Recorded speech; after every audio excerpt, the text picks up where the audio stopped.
You can find that on YouTube and on social media.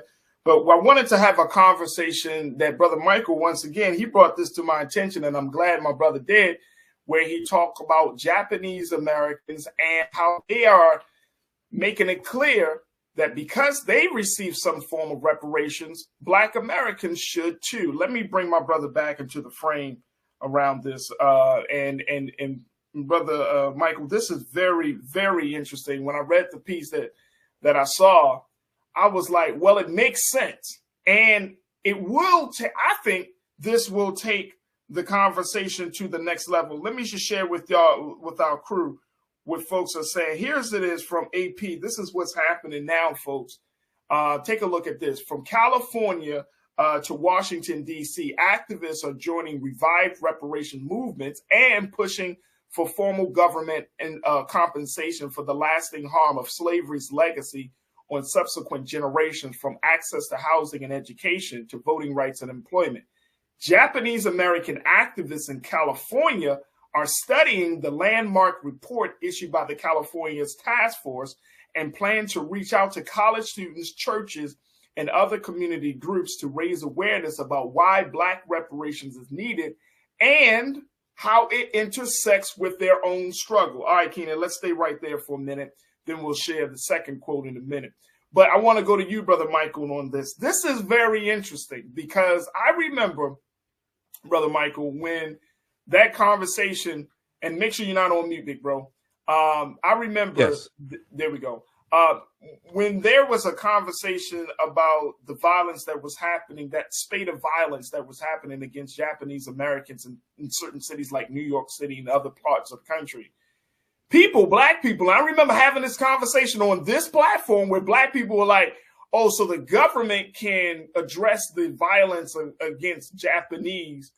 And we're talking about, supporting the Japanese community, but then we're not talking about what's been going on for Black people, which is understandable, But there were a lot of people feeling some type of resentment against Japanese folks for getting any type of government assistance or getting some type of policy to speak to their harm.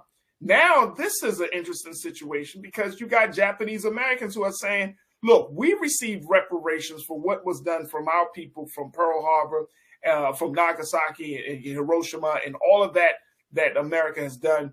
We stand in solidarity. How do you reconcile these 2 points, Brother Michael? Well, number one, people have to really understand the history prior to 1988. The first hate crimes act ever signed into law in the history of this country was signed into law in 1968 by President Lyndon Baines Johnson. It was part of the Fair Housing Act, and it was a result of the modern day civil rights movement, and it was largely for African Americans. That's the first hate crimes act ever signed into the history of this country. Then when you go and study why the Department of Justice was created in 1870 by Congress during Reconstruction, the Department of Justice was created largely to enforce the new rights that African Americans were getting and to prosecute those who were violating their rights. And this is why in 1871, you had the Ku Klux Klan Act. And then you have President Ulysses S. Grant that declares martial law in 9 counties in South Carolina to crack down on the Klan. And you had Klansmen prosecuted by the Department of Justice.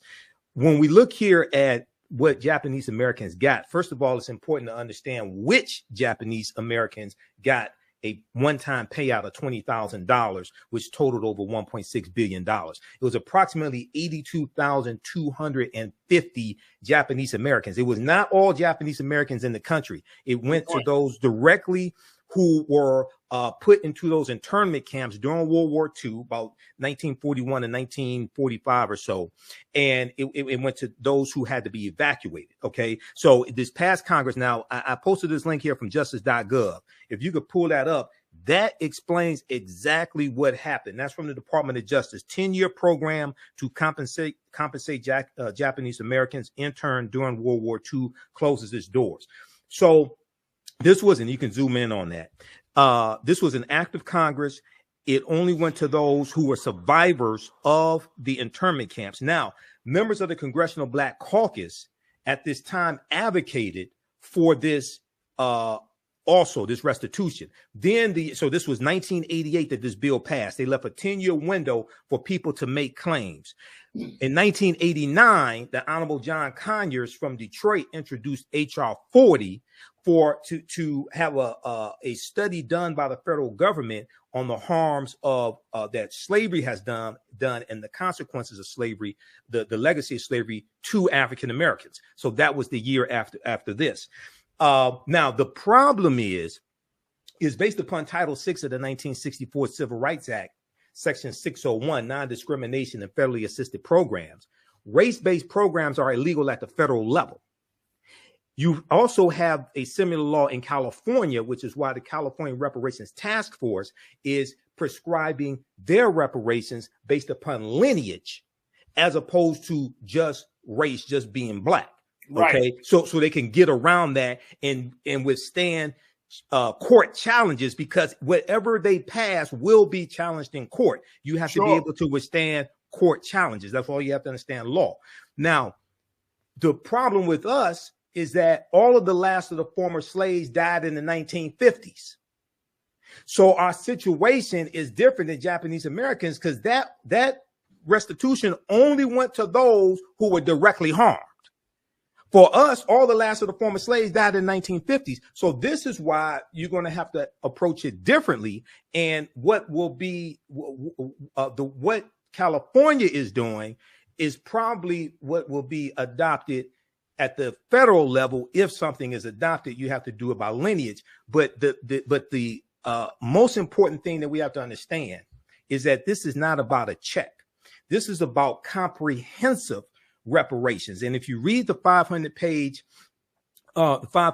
study that the California Reparations Task Force released in June of 2022, and I'm posting here in the chat the article from the Washington Post that breaks this down, and it has the link to the 500 study, because I've gone through it and read part of it. We have to have comprehensive reparations. So the laws and policies that have been put in place and still remain in place that have maldistributed wealth, power, and resources into the hands of Europeans, you have to change those laws and policies. Yep. This is why you have to understand the history of what's happened, because if we all got $1 million a day, you and I both know white people will have it all back by this time next week. And the only thing you would have done is stimulated their economy, but the laws and policies that now distributed wealth, power, and resources into their hands in the first place will still be there. Okay. Let me throw this out there as well, Brother Michael. And I'm glad that you're bringing these points up. One of the things that was said was referenced is this Pew Research Center poll that was done about the issue. Right. Take a look at this, folks. Only 30% of U.S. adults surveyed by the Pew Research Center in 2021. And Keenan, let's pull this second quote up for me, please. Thank you, bro. Only 30% of U.S. adults surveyed by the Pew Research Center in 2021 supported reparations for slavery. That was in 2021. That's 2 years ago. 77% of whom were Black Americans. Wow. That was 2 years ago, folks. Support among Latinos and Asians were 39% and 33% respectively, and white Americans had the lowest rate of support at 18%. Now, some advocates said that the idea of reparations for the World War II incarceration camps was once considered outlandish. But many, take this look, I want y'all to listen to this, y'all. Right. Many young third-generation Japanese Americans were inspired to mobilize from civil rights and ethnic pride movements, including the Black Panther Party and the Brown Berets, who promoted Chicano rights. Look, folks, look at this. Take a listen, folks. Let me just say this, and Brother Michael, we only got a couple of moments left. Okay. But I'm bringing this up because if we understood that the struggle of Black people in this country serves as the metric, the standard, the very reference point on what human rights look like in this country, right? We open the door. Our struggle opens the door for other salvation. Right. And so for the fact that you got third generation Japanese Americans, young Japanese, who are learning about the Black Power movement, the Civil Rights movement, they're learning about all of these movements of Black liberation that are saying, look, this is similar to what we experience. This is eye-opening on so many levels. And this is why Chris, my guy, Chris Big checked in. He said something, and I'm a true, and I'm in total agreement with him. Chris, you made the point. You said the benefits. Let me just make sure. Let me make sure I'm pulling this up. You said, Chris, that in order for movements to be successful, that they must be diverse. And for a situation like this, for Japanese people, some Japanese, of course, not across the board, but some Japanese Americans saying, we want to support this. I think, Brother Michael, this pushes the priority up a few notches to get people to understand. Now, if you got Japanese that are signing on, imagine what would happen if Latinos signed on. Right. Well, yeah. So this is why it's important to understand history and why the history of this country and the history of African Americans has to be taught in all schools across the country. It has to be taught to everybody, because those third generation Japanese are studying history, studying the Black Power movement, also studying the Civil Rights movement. Asian women like Grace Lee Boggs, things like this, who was an ally to the Civil Rights movement. Now, I just posted the link here to an article. If you can just pull this up for a quick second. This deals with how you tie all this together. Racism has cost the U.S. $16 trillion. This was a study by Citigroup Bank. And it laid out three critical areas. And it said they looked at just from a 20-year period of time, from the year 2000 to like 2019. And they said the U.S. economy had lost $16 trillion because of racism. And they said black workers have lost $113 billion in potential wages over the past 2 decades because they could not get a college degree. The housing market lost $218 billion in sales because Black applicants could not get home loans, and about $13 trillion in business revenue never flowed into the U.S. economy because African-American entrepreneurs could not get access to bank loans. It goes on to say that the U.S. could have $5 trillion in gross domestic product over the next 5 years if those gaps and others were closed today, the study indicated. So that deals with changing laws and policies. But what this study documents, and there are other studies like it, it shows how racism negatively impacts everybody in this country. It's lost opportunity for everybody, even though we get the brunt of it. So it requires a re-education process and really teaching this history. That's why Juneteenth becoming a federal holiday could be very powerful if we know how to use it, because it allows us to force into the national conversation a history that Republicans are passing laws and state legislators to keep that history from being taught in the schools. So it requires a total re-education process and show how all this is hurting everybody, and policies that are good for African Americans are good for America in general. Come on, there it is right there. Look, we're going to end it right there. Hey, Brother Michael, I'm so happy that you brought this topic. I'm serious, brother. I didn't see this, so I'm glad that you were like, hey, Farajii, we need to talk about this. I'm on about 35 different news sources on a daily basis. Hey, bro, and I'm always consuming. But this is great. This is great, man. And I think it's going to push the movement. I think it's going to push the conversation further along. I think it's going to, and it's a huge. This uproots white supremacy on so many levels, Brother Michael. You know it, and I know it. You're starting to see Japanese. You got, of course, Black folks. If we start to see more groups of people standing behind Black folks and saying, yeah, their struggle is our struggle. Oh, right. Oh, right. Brother. Exactly. Like, it's the sky's the limit. Look, we got a couple of seconds left. Talk to us about the work you're doing. Okay, visit our website, theafricanhistorynetwork.com. We had 2 new 12-week online courses that just started up this past weekend, the weekend before. Ancient Kemet, the Moors, and the Ma'af for understanding the transatlantic slave trade, where they didn't teach you in school, on Saturday, 2 p.m. to 4 p.m. Eastern Standard Time. And then on Sunday, Black resistance movements, Haitian Revolution, the U.S. Civil War, the Civil Rights Movement, and Black Power Movement, 1800 to 1968. So register for both of those classes. We do the sessions live. All the sessions are archived and recorded. You can go back and watch it anytime. Even after the course is over with, you'll still have full access. You can watch it. And this information is PG-13. You can use this with your children as well. Register at our website, theafricanhistorynetwork.com. There it is, Brother Michael Imhotep. You can see him on Mondays here on The Culture. You can also check him out on Roland Martin Unfiltered. Yeah, on Fridays. And so we're so happy he's able to spend some of his time and, most importantly, his brilliance with us. Thank you, Brother Michael. Oh, thank you, brother. Thank you, Farajii. Peace. Peace, brother. We want to make use of this 3 minutes before the break. Lady Grace, you're up. Thank you. And I have a statement and a question for your guest there. First of all, I truly thank you for your call of service, the knowledge that spills out of your mouth on a regular basis. Oh, thank you're doing, this is my version of excellence for the majority of our people. Oh, thanks. Really. Thank you. And I don't use excellence too much either, because everybody's excellence is a little different. Did you actually apply for the fictitious task force at the city council about the reparations? Did you apply for that? That's one question. Did I apply to be on the task force? Yes. No, I didn't apply. Some people ask me to be on the task force. My hands are full with what I'm doing, and I can't. I don't have the time. I can't do it. Well, they should have reached out to you. You should have been appointed and paid, literally. But I'm going to say this on a national level. If something like this comes about, would you be willing to sit on a panel and help draft this whole changing thing? Well, he has a national platform because you're on Roland Martin. I'm on Roland Martin's show on Fridays. Basis. I'm a panelist. Yes. So here's the deal, my sister. And this came up on Farajii Muhammad's show yesterday on the Black Star on Roland's network. And I talked about this last Friday on Roland's show. I'm all for repairing the damage of 246 years of slavery and decades of Jim Crow segregation and redlining and things like this and systemic racism. I'm all for that.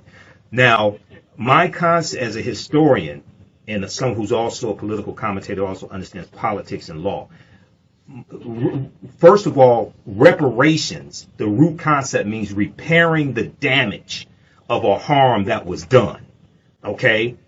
To repair means to restore you, to make you whole again.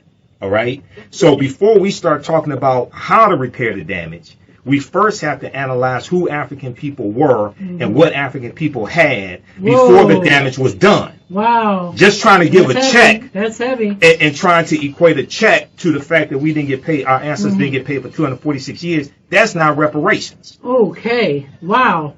You said a mouthful. Yes. We'll be back with our last segment. All right. So this article is from February 24th, 2023. Years after they won that. So let me back up here. It talks about how it talks about a woman named Mia Iwataki.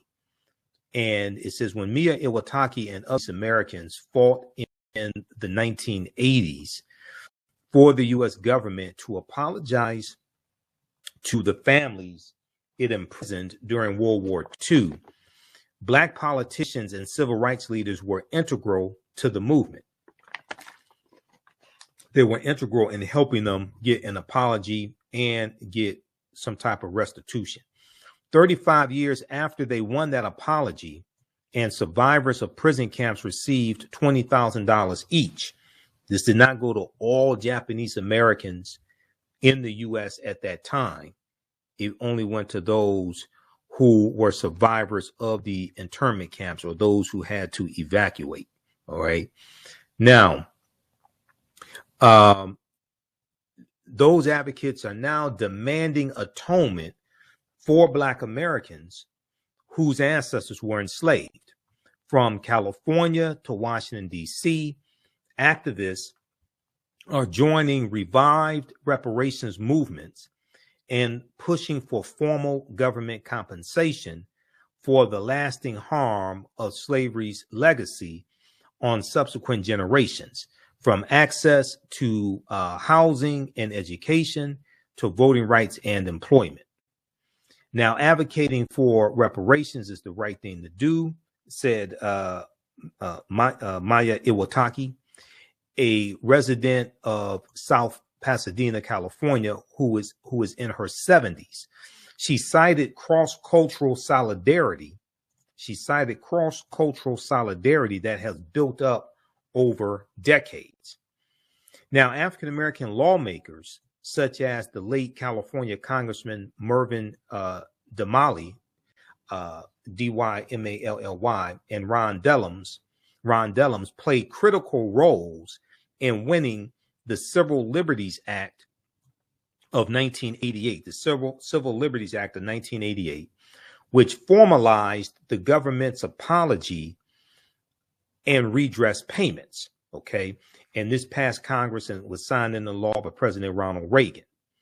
Now, last Sunday, which would have been Sunday, February 19th, marked the 81st anniversary of President Franklin Delano Roosevelt signing an executive order that allowed the U.S. government to force an estimated 125,000 people, 2/3 of them U.S. citizens, from their homes and businesses, and incarcerate them in desolate barbed wire camps throughout the West. Now, Iwataki said, quote, "We want to help our communities win reparations because it was so important to us. We want to help communities win reparations because it was so important to us." Now, after stalling for decades at the federal level, after stalling for decades at the federal level, reparations for slavery has received new interest amid a national reckoning over the 2020 police killing of George Floyd. Amid nationwide protests in the year 2020, Governor Gavin Newsom of California signed legislation that established a first-in-the-nation task force to address the topic of reparations. In California, is reparations not just for slavery, but for decades of Jim Crow segregation, for housing discrimination, things like this, because California really does not have a history of slavery. When California came into the Union in 1850, it came in as a free state. Now, they've identified about 1,500 people that were in like a semi-slavery state, okay, when California comes into the Union. But California does not have a real history of slavery, but they do have a real history of racism, housing discrimination, redlining, sundown towns, things of this nature, where you had to, if you were African American, you had to be out of town before nightfall, or you could be arrested, you can be attacked, etc. Okay, so they do have a history of that. Now, other cities, counties have since followed. In Boston, St. Louis, and San Francisco, when an advisory committee issued a draft recommendation in 2022 proposing a lump sum payment of $5 million apiece for eligible individuals. That's not going to happen. That's fantasy right there. That's not going to happen. In December 2022, the National Nikkei Reparations Coalition, alongside more than 70 other Japanese American and Asian American organizations, submitted a letter calling on the Biden administration to establish a presidential commission for reparations.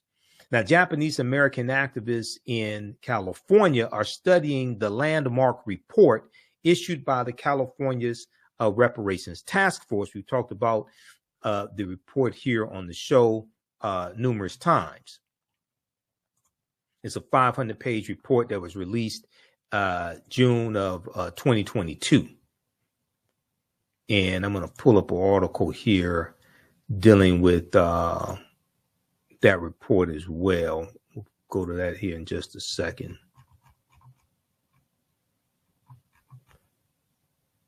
Okay. So Japanese American activists in California are studying the landmark report issued by California's task force and plan to reach out to college students, churches, and other community groups to raise awareness about why reparations for African Americans is needed and how it intersects with their own struggle of Japanese Americans. Now, reparations critics say that monetary compensation and other forms of atonement are not necessary when no one alive today was enslaved or a slave owner, overlooking the inequities today impacting later generations of Black Americans. Now, and what happened was after that the bill passed in 1988, we know that Representative John Conyers from Detroit introduced H.R. 40. Okay, that was in 1989, the year after he introduced H.R. 40. Okay, now President Ronald Reagan signed the Civil Liberties Act of 1988, providing living survivors with a formal apology and $20,000 each for the, quote, grave injustice, end quote, done to them. It would cost the U.S. government $1.6 billion. So from 1988 to 1998, they paid that out. A year after Ronald Reagan signed Japanese reparations into law, the late Congressman John Conyers from Detroit introduced a bill to consider slavery reparations, named after the promise of 40 acres and a mule that the U.S. initially made to free slaves. The bill has gone it really hasn't gone anywhere. It made it out of the House Judiciary Committee for the first time. I think it was like 2021, something like that. The promise of 40 acres and a mule, that didn't apply to all former slaves, just so people understand. That was 400,000 acres of coastal land divided up into 40-acre plots, coastal land in South Carolina, Florida, and Georgia. So it was split up among about 40,000 African-American families, but President Andrew Johnson ends up taking most of that land back. We'll continue this discussion on the other side of the break. We'll be back in a few minutes. Welcome back to the African History Network show. All right. So right before the break, we were talking about the article from the Greedo.com press. Name of this article is Japanese Americans Push for Black People to Receive Reparations. Japanese Americans push for Black people to receive reparations. Now, I know a couple of weeks ago, somebody called in and they were talking about reparations for African Americans. They mentioned the Japanese, and they said the Japanese are getting reparations. They're not getting reparations. They already got it. And this was from 1988 to 1998. And let's look at what they actually got, because there's a whole lot of misinformation floating around about this. One, it did not apply that were living in the U.S. between 1988 and 1998. It only applied to those who were survivors of the terms. Okay.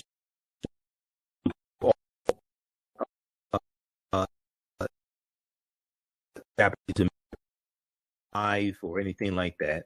And it was a one-time payment of $20,000, and it went to approximately 82,250 Japanese Americans. Okay, so it's entirely different than what a lot of people are advocating for African Americans when it comes to reparations, because they want it for all African Americans. This was very specific. And I'm trying to, let me pull this up here. Hold on. This is hard. This is from the U.S. Justice Department.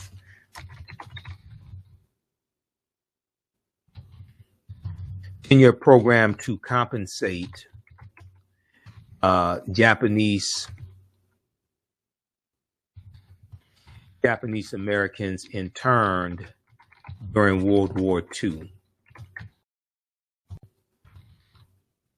So this is at justice.gov, the Department of Justice website.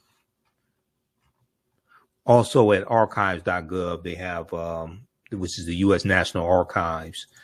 They have some information on this as well. But I want this sheet, because that's what I have printed up. I want this sheet here from justice.gov. Okay, so this is a press release from Friday, February 19th, 1999. Okay, in a 10-year program to compensate Japanese Americans during World War II closes its doors. After paying out more than $1.6 billion to more than 82,250 persons of Japanese ancestry who were interned during World War II, the Justice Department's Office of Redress, the Justice Department's Office of Redress Administration has officially closed its doors. The Redress Program, which was established by the Civil Liberties Act of 1988, acknowledges, apologizes, and makes restitution for the fundamental injustice of the evacuation, relocation, and internment of Japanese Americans during World War II. The Justice Department's Office of Redress Administration, ORA, O-R-A, was charged with administering the 10-year program, which by operation of law officially closed on February 5th, 1999. Final figures were released today. This is back in 1999. So since the program's inception, ORA has provided $20,000 in redress to 82,219 eligible claimants. This did not go to all Japanese Americans who were living in the United States between 1988 and 1998 or 1999. This was very specific. It went to approximately 82,219 Japanese Americans. This totaled more than $1.6 billion.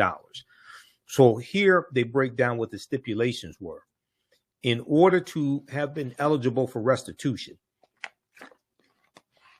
an applicant had to have been alive on August 10th, 1988, a U.S. citizen or permanent resident, U.S. citizen or permanent resident alien during the internment period, which was December 7th, 1941 to June 30th, 1946.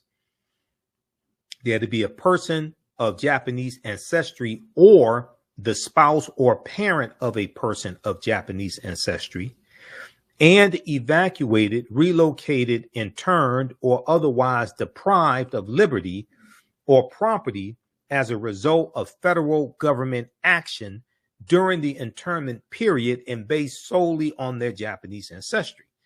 So once again, this didn't go to all Japanese Americans, as many people call in the radio shows and make it seem like happened. That's why you have to do research. That's not what happened. Now, the problem when it comes to reparations for African Americans is that all of the last of the former slaves died in the 1950s. What Japanese got only went to those who were actually put into the internment camps or those who had to evacuate. For us, our situation is different because all the last of the former slaves died in the 1950s, number one.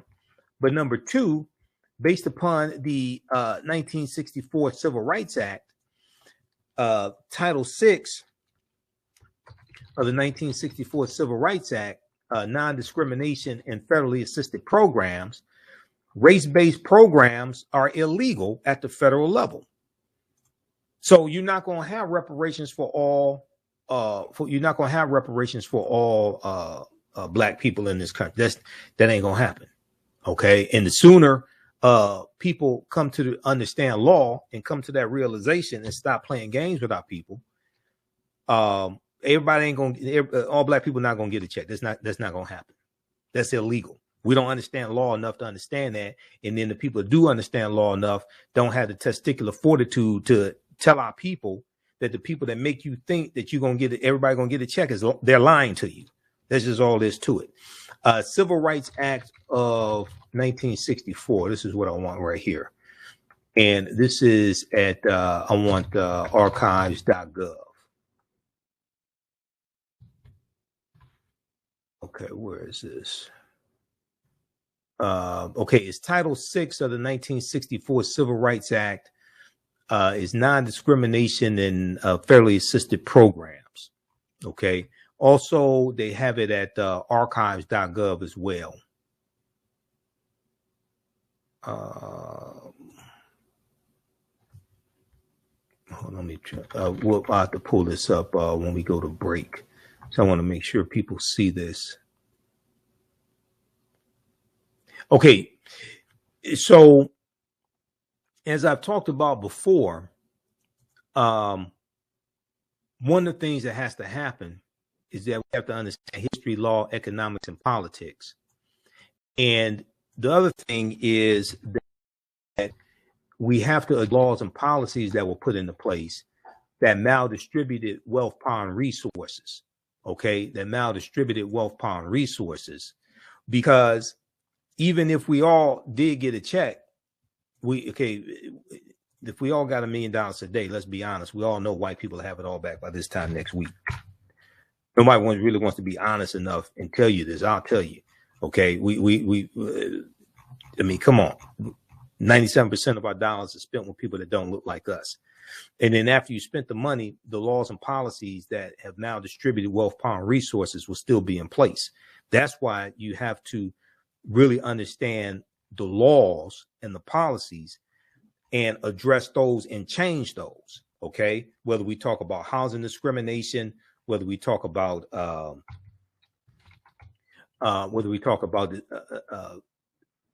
discrimination when it comes to jobs, maldistribution of wealth, etc. You have to change those policies that were actually put in place that maldistributed wealth, power, and resources in the first place.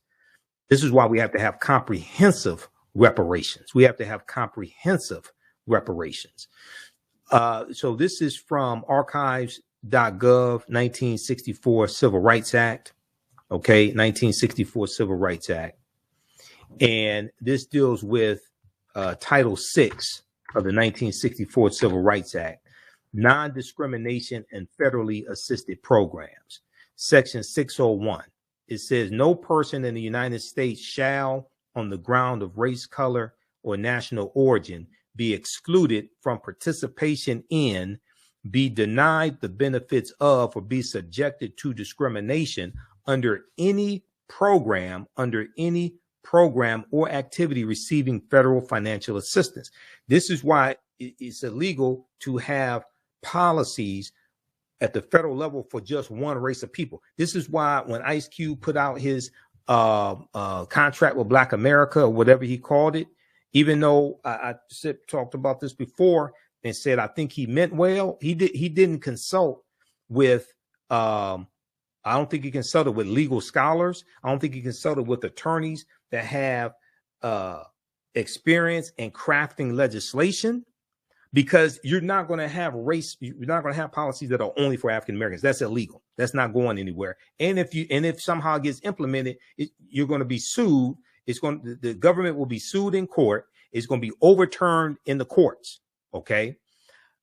So read this. So we have to understand how to craft policies that are beneficial to African Americans, but will withstand a legal challenge in court, but they're not going to be exclusive to African Americans.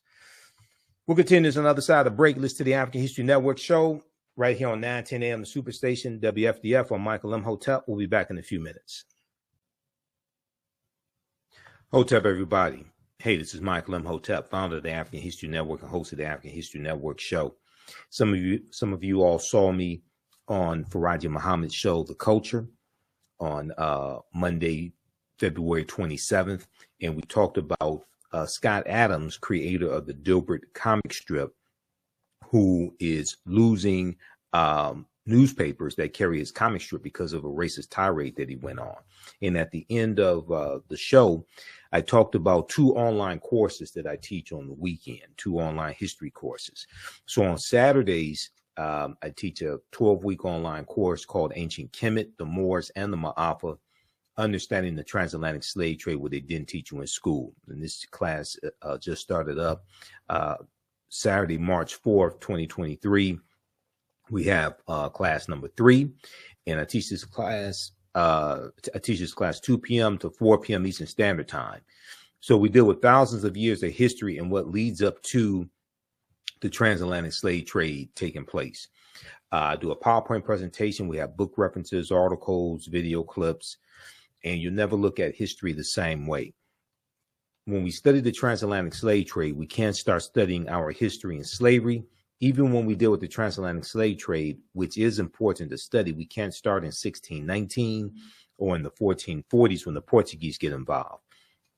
We have to understand the history chronologically and deal with the 800-year occupation of Europe by the Africans known as the Moors, who enter into the Iberian Peninsula, today known as Spain and Portugal, from North Africa in 711 AD, and they take the teachings from ancient Kemet, ancient Egypt, into Europe. Now, and these teachings are going to bring Europe out of the Dark Ages. Now, this course not only deals with the transatlantic slave trade, but it also deals with thousands of years of history that leads up to the transatlantic slave trade taking place. August 20th, 2019 marked the 400th year anniversary of the 20 and odd Africans who came into Point Comfort on August 20th, 1619 on that White Lion pirate ship in what would later become called the colony of Virginia. Now, this year, 2019, was known as the year of return, as many African Americans were and continue to reconnect to Africa and traveling to Ghana and other West African countries, the original people of North, Central, and South America. Okay.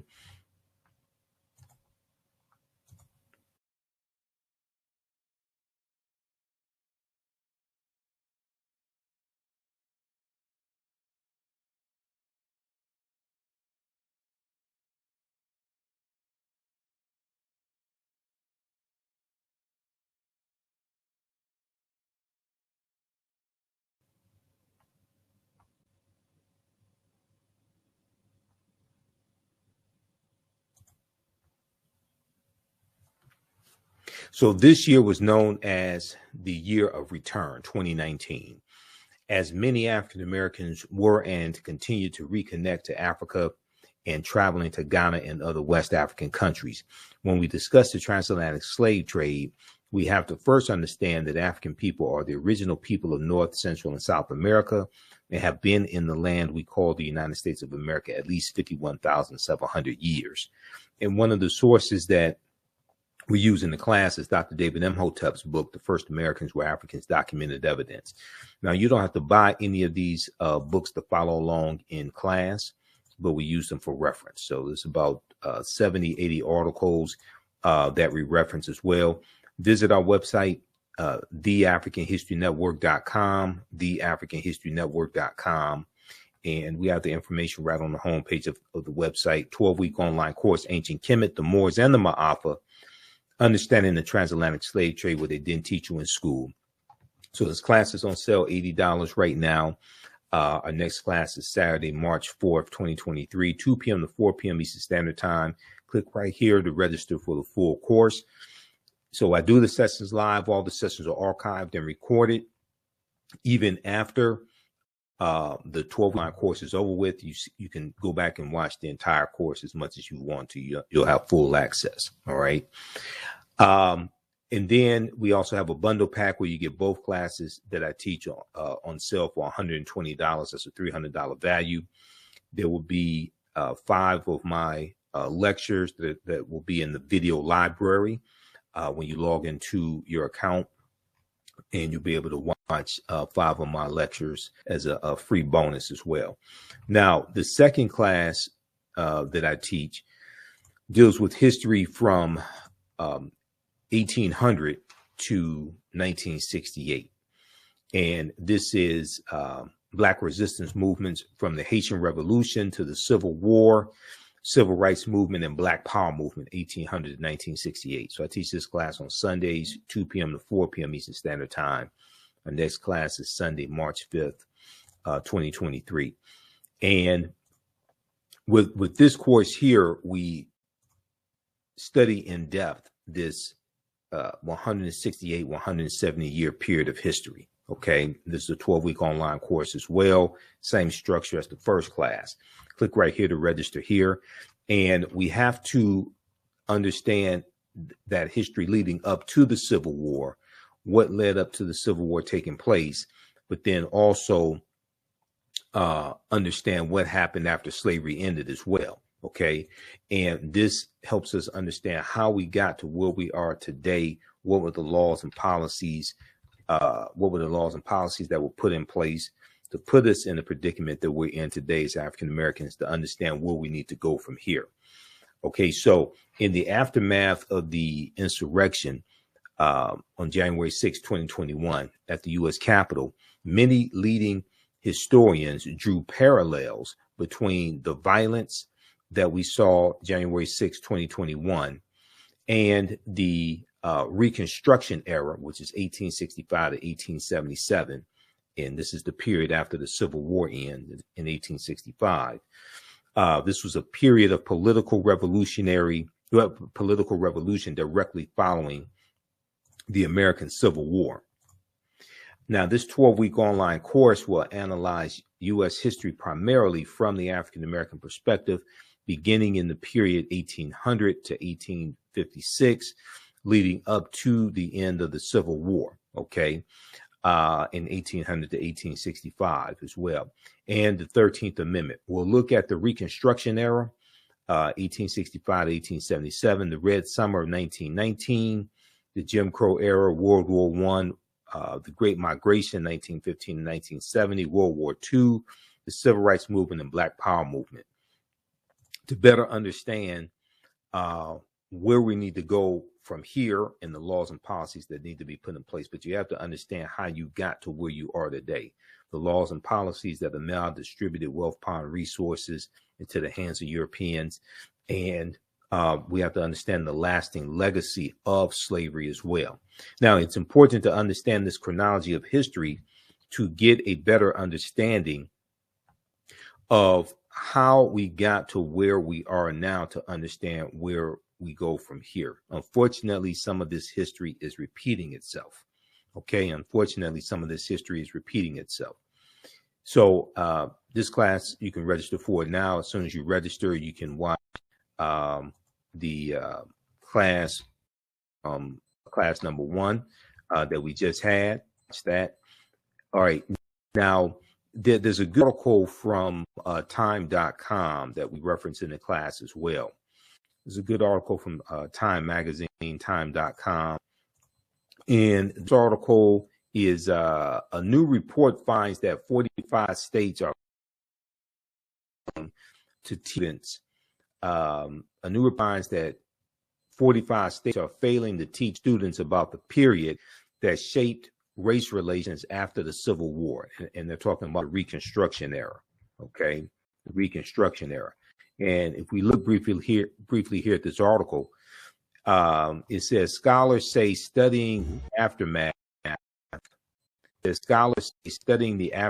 of the Civil War help context many of the most seminal events in the U.S. in recent years, from the brutal murder of George Floyd by police to the voter suppression laws enacted after Black voters played a big role in helping Joe Biden and Kamala Harris be elected president and vice president in 2020.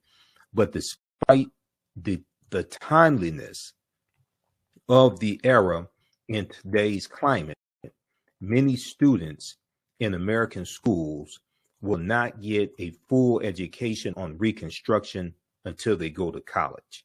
Okay, many students in American school will not get a full education on Reconstruction until they go to college.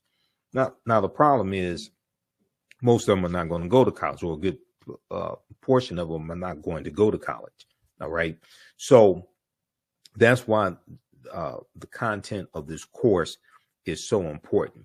And your understanding of politics is directly related to your understanding of history. And politics is the legal distribution of scarce wealth, power, and resources, and the writing of laws, statutes, ordinances, amendments, and treaties, their adoption, interpretation, and enforcement.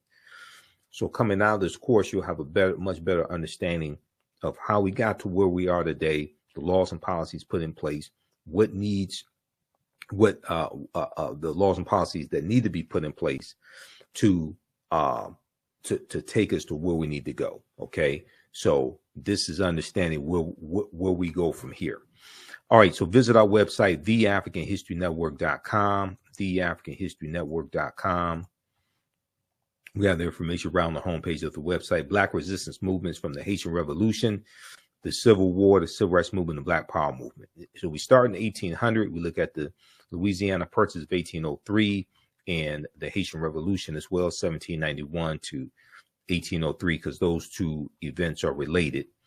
And then we go through history chronologically, and we look at things like the Missouri Compromise of 1820, Texas winning its independence in 1836 from Mexico, Mexico winning its independence in 1821 from Spain, the Mexican-American War, 1846 to 1848, Treaty of Guadalupe Hidalgo, which ends the Mexican-American War, and the U.S., as a result of the Treaty of Guadalupe Hidalgo, is going to get the territory that makes up California, Arizona, New Mexico, Colorado, Utah, and Nevada. They're going to get all that from Mexico. Mexico loses about a third of their territory. We look at the Kansas-Nebraska Act of 1854, and we look at why the Civil War starts April 12, 1861. Then we go through and analyze the U.S. Civil War, Emancipation Proclamation, January 1st, 1863, which did not free the enslaved Africans. Ratification of the 13th Amendment, December 6, 1865.